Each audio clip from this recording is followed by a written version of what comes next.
Hey everyone, thanks for coming back to another session of WuhooPoints Interviews. Today I'm my friend Paul that we became friends, all the way back in 2013, 14 in college. Went to the same church and also dance group. Um, yeah, wanted to really focus this conversation on like having a credit card strategy. So want to hear from you, Paul, just about kind of your background with credit cards, how you got into it, and then we'll go from there. Sure. So, hi, I'm Paul. I'm a mechanical engineer as a day job. Yeah, I mean, I guess my foray into credit cards probably came by way of my dad.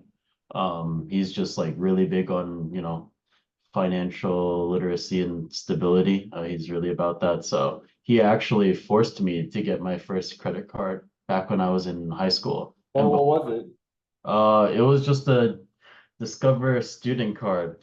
I mean, it's this guy right here. But um, yeah, nothing special, like no benefits that I can name that are remotely above average. But it was like, for someone with no credit, it was like pretty easy. And before even that, my dad was like having me build up my credit by getting like a gas card because every once in a while I'd drive around in the family car during high school. So it was like, yeah, he was like prepping me and I didn't even really know it. Awesome. So when after you got the student card, like where did you take it from there? Like when did it become your own thing that you started managing? It probably started up when I started talking to one of our other friends, or like I assume you know him a little bit. Tim. Yeah. Tim. Yeah, he was really into credit cards. He like showed me his wallet. I'm like, why do you have like 12 credit cards in here? It's kind of wild. So I think he had mentioned to Discover It, and I was like, oh, that's a pretty cool card. Pretty advantageous. 5% is way better than like the 3 or 2 or 1 that you see on a lot of like average cards benefits. So yeah, I got that one first, and then I kind of looked further from there, and I'm like, oh wow, like there's a lot of different people out there, point churners really, right? Like that are like trying to maximize this. And I'm like, I don't know, a model that I use a lot of the time without like hopefully being in excess is like, why have less when you could have more? Taken from like Genshin Impact video game. But yeah, pretty much like, I mean, if I'm doing what I normally do, like not changing my lifestyle all that much, Yeah. like I might as well get the maximum points. So higher percentages, better is generally how I saw it in the beginning. So what's like your current setup of cards right now? Like I'm assuming you have a card for groceries, maybe you have a different gas card. Like what's your current setup like? Sure. So my current setup is pretty much, let's see, looking at my wallet, I've got my MX Gold for 4 times points on groceries and restaurants. Sometimes I'll have Discover It or something like that, beating it at like 5% for restaurants. So that's kind of how I've navigated that. I primarily use Venture X as like my catch-all because it's like 2 times points on everything. Yeah, yeah. I had initially gotten the PayPal MasterCard to get 2% on everything, but I think points are just more valuable than cash back like all the time because I'm on team points for the most part. Yep. Even though I'm mostly hoarding and not actually using them like you do, but that's kind of how I approach it. One day, one day. Yeah, one day I'll cash in on all like the Maldives trips and whatnot, right? Like Yeah. otherwise, I'm using the Costco credit card because I have a Costco membership anyway. So getting 4% on gas is pretty solid. Mm-hmm. And it's cheaper, Um, which is great. yeah. And then otherwise, so it might be excessive and I might want to downgrade eventually or soon. Uh, but first get a retention offer. I have the CSR, the Chase Sapphire Reserve.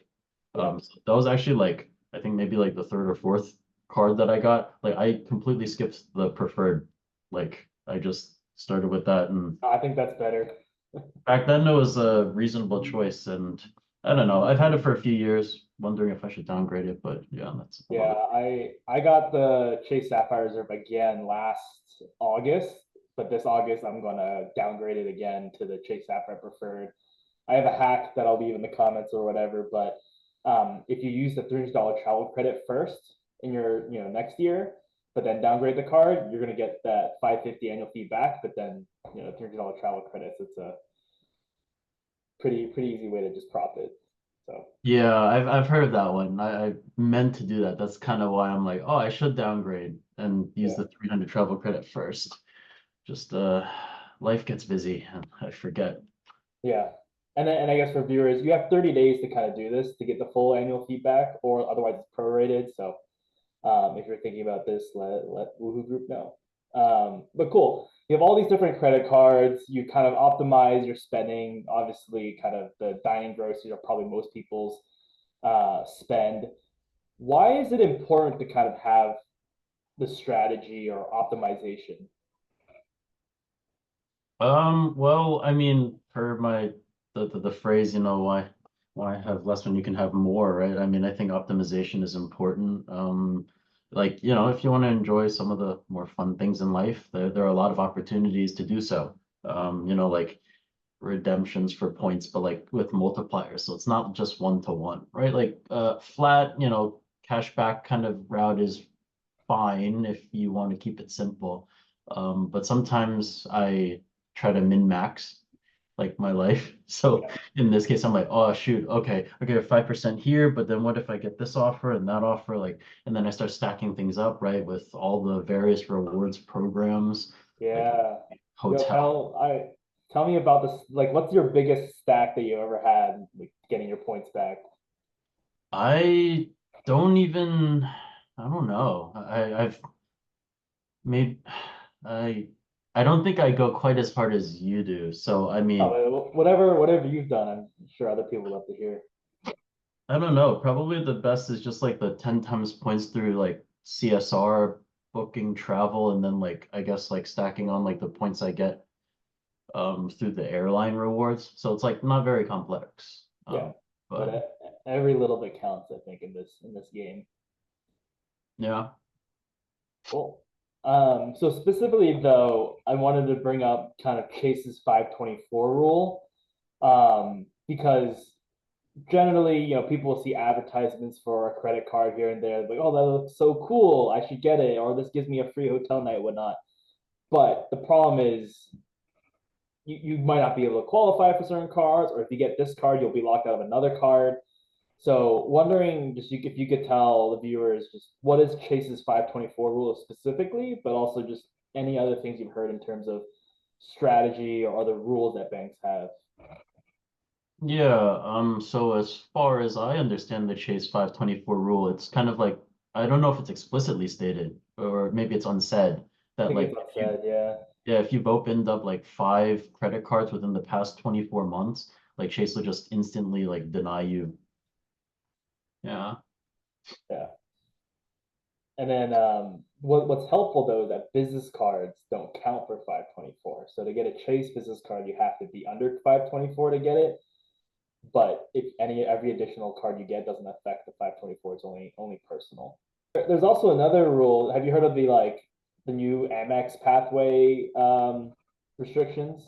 Yeah, I think it's like even way more restrictive than 524, right? Yeah, yeah. No, can you go ahead and share? That I do not recall what exactly those numbers are. Okay, okay. So they before you can kind of get whatever Amex card you want, but now you have to get them in a specific order, otherwise you're locked out of the bonus forever. So there's the right Amex Green, Gold, and Platinum. You have to get it in that order now. Otherwise, like let's say if you have the Platinum, or like for example, you have the Gold now, you probably are unlikely to get the bonus for the Green ever. There have been some exceptions where if like you had the Gold for a while, you're not or like the platinum, you could get the lower card just because you've had it for a while. But any like new applicants, you have to get in a certain order, otherwise you can't get the bonuses anymore. Okay, that explains the upgrade offer I received recently then. Yeah. Yeah. Tell me about the upgrade offer. What was it like? What is it something you're considering or not considering? I forget. I think it was notable just because I think it was higher than I've normally seen. I think it was like 90,000 points to upgrade to the platinum. Mhm. I didn't read the fine print because I was like, I don't really desire a platinum if I have a CSR and a Venture X. Like it Yeah. just seems a little excessive at that point. Why is it excessive? Tell me about like the annual fees and the benefits. Are they overlapping and stuff? Sure. So obviously the annual fees are pretty high. I don't even remember what the platinum is now. 750, more than that now. I think it's still 695. Oh, okay.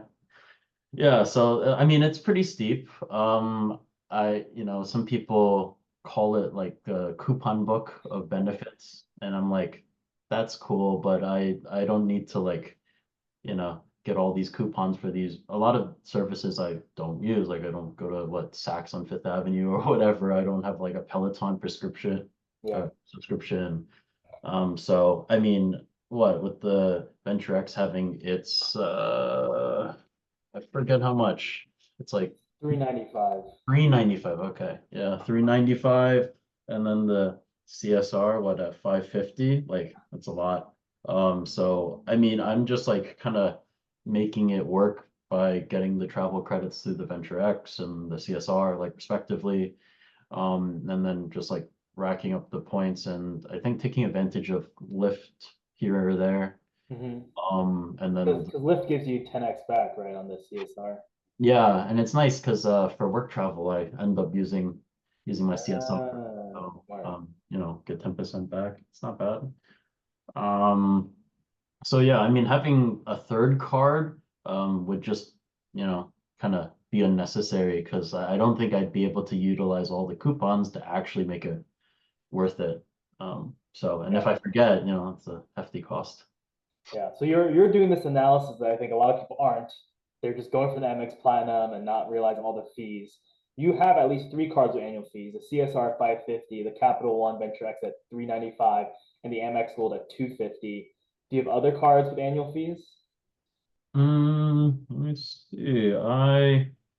Let's see. I've got the Amazon Prime card, which technically is the Amazon membership. So if you count it, then yeah. Yeah, yeah, Same with the Costco credit card. that's But true. otherwise, all of my cards do not have any fees Yeah. otherwise. So with all these fees, let's even include the Amazon and the Costco. Like, how are you walk me through kind of how you're calculating maybe each year or every few months, even like, is this card worth it? Should I keep it for another year? Or like, as you're thinking about the CSR, are you thinking downgrade it? Like, tell me your thought process.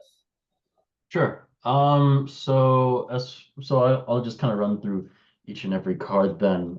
For all of the cards that have no annual fee, I don't really care. I can keep Yeah. them.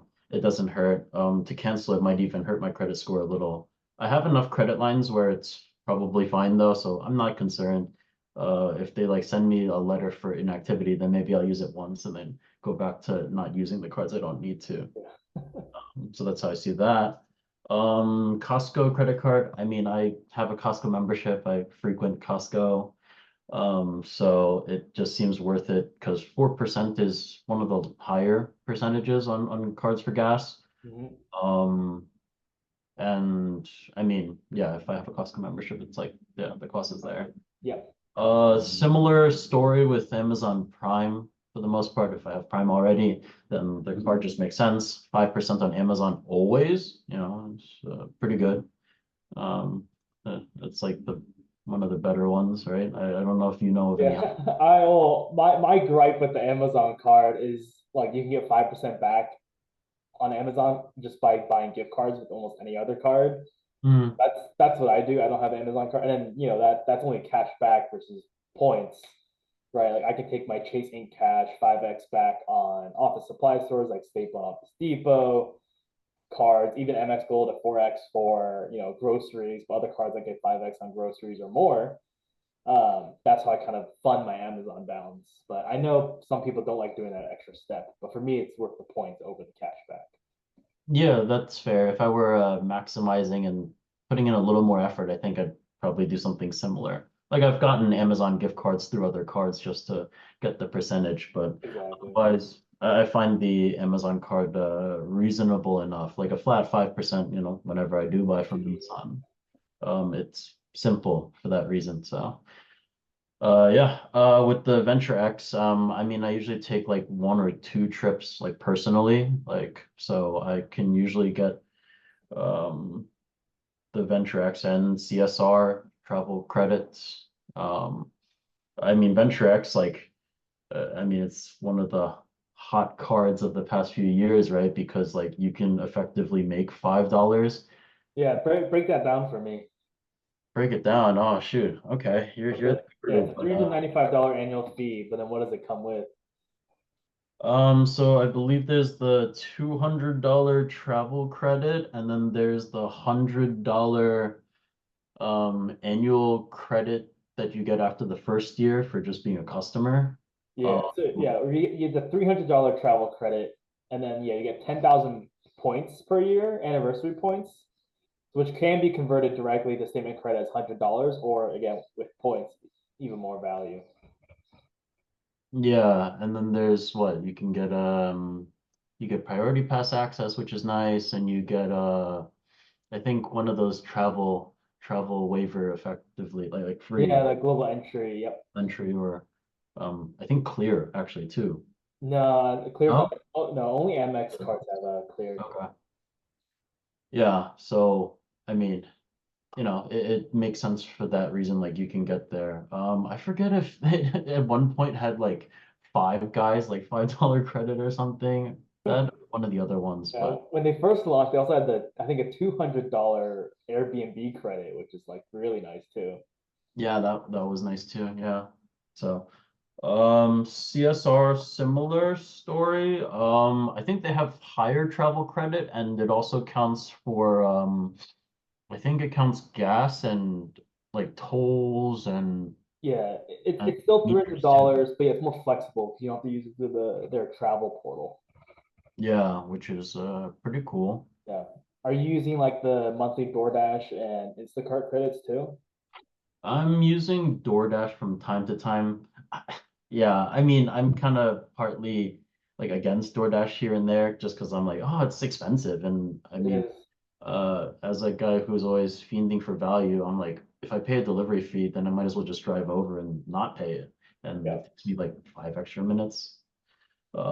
So I've been using Lyft just for work trips, so that's been kind of paying off there. Hmm. Um, what else? Yeah, I mean, yeah, DoorDash or Grubhub, right? Like, you know, when I do feel a little too lazy, then maybe I cash in on it sometimes. So you might actually be scrutinizing and think like maybe I'm just shy of breaking even on some of them. The only reason why I might continue justifying it is because of the points and the redemption later on. So like, okay, like I'm like losing a few dollars here, but then like with some of the travel partnerships, right, and all those like redemption tables, like it get pretty crazy. So that's my copium. Yes, with all these credit cards, a lot of people have some myths or like beliefs that might not be fully true. Maybe they're like half truths. What are some common ones you've kind of dealt with, had to answer for people that you want other people to know now? Okay.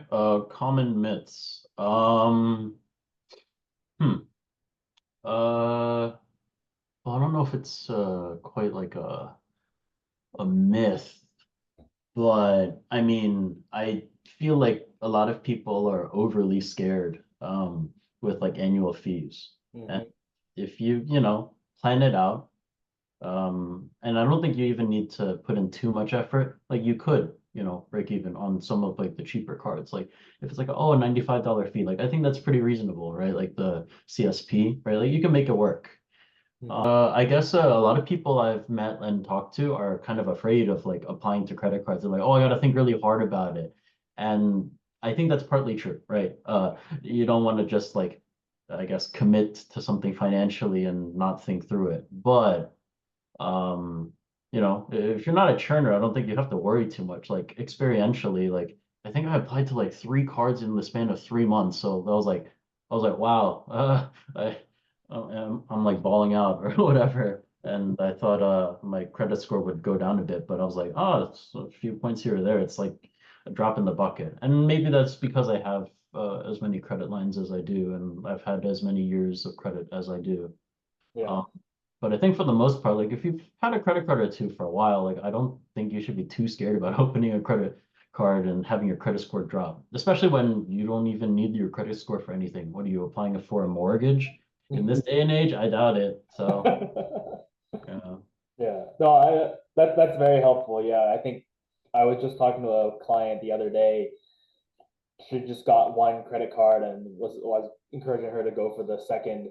But then read some article like, oh yeah, applying for two credit cards in a short period of time can ding your credit score. And yes, that's true, like what you just said. But inquiries are only 5% ish of your credit score, where it's not going to ding you that much.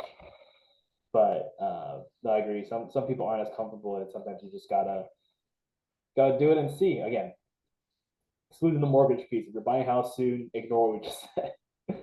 But on the flip side, some people just go willy nilly for credit cards. They see a lot of the hotel branded cards. Oh, we'll give you free nights if you get this credit card. Or even worse, this card is metal. Look, here it ding. You should get it. Like, what do you have to say on the flip side of that?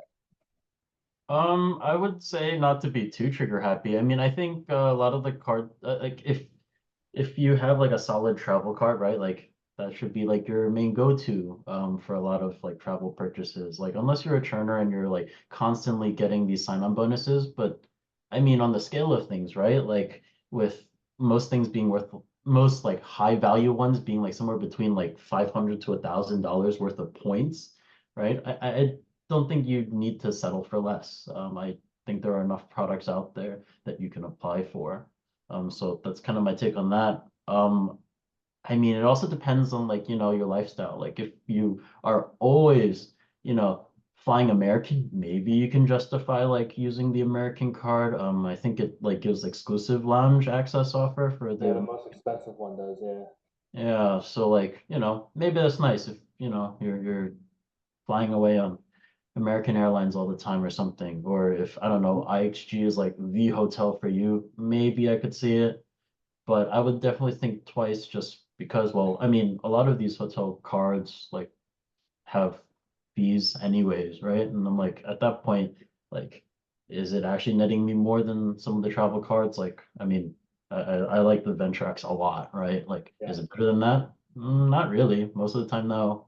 Yeah. Most of the time, at best, it's neutral. I agree.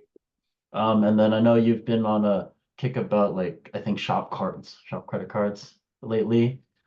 So I mean, I would just think like really hard about applying for shop credit Yeah, cards. And yeah, I just got my Dick's credit Dick's card Sporting today. Goods. So, huh?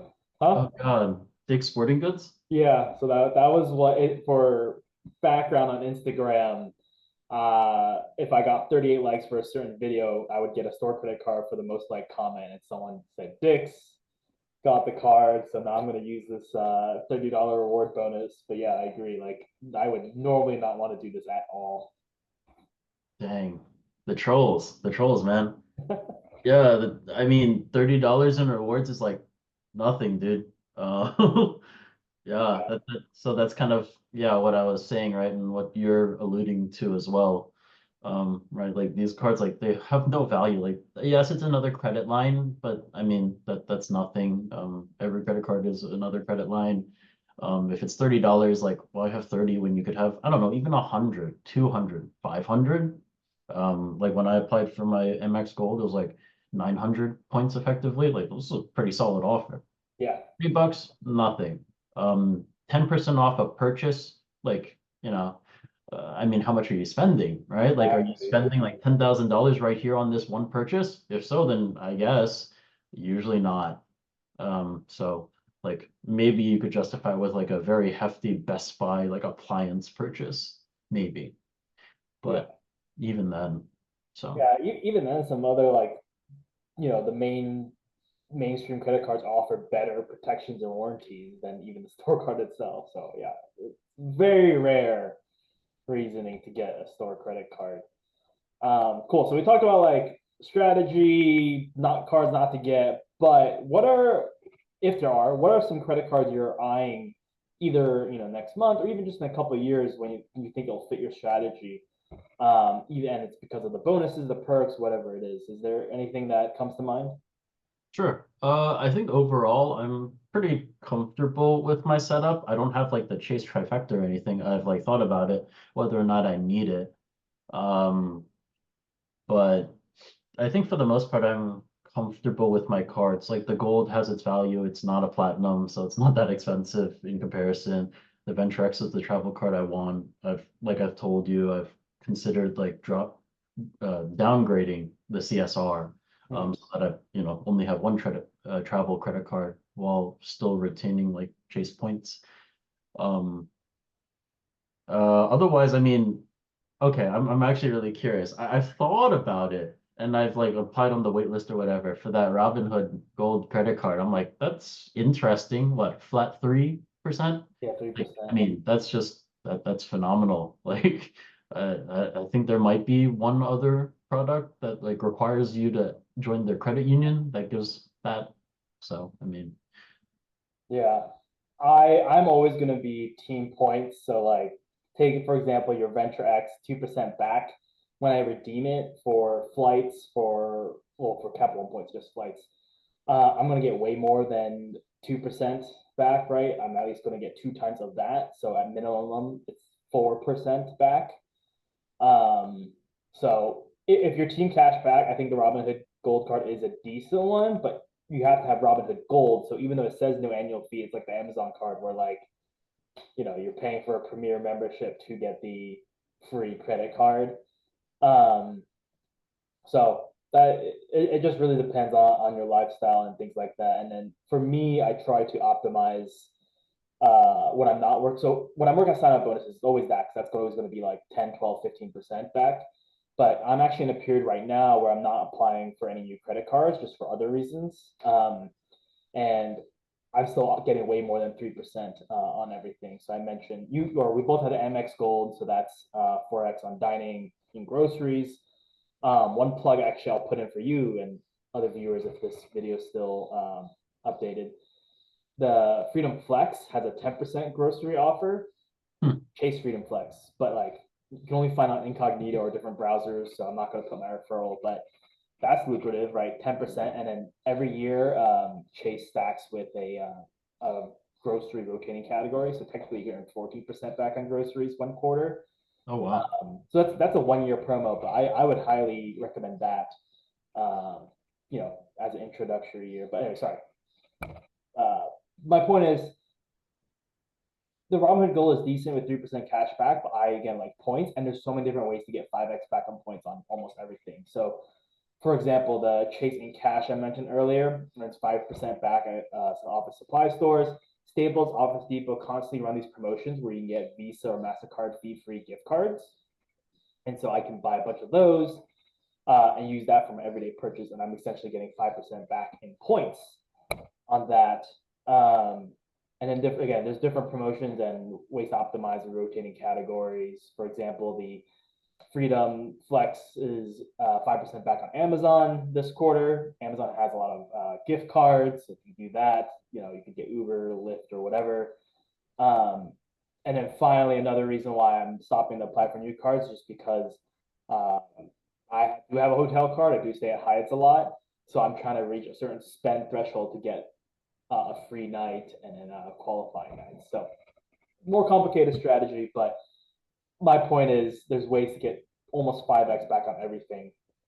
And if you don't want to do like the office supply store gift card stuff, you can get a bunch of city custom caches. They're 5% on your top spend category. You can get multiple versions of those, although it takes time.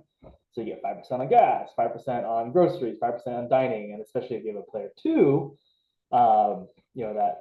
that can help optimize as well. So Yeah, it just it just gets more complicated for sure.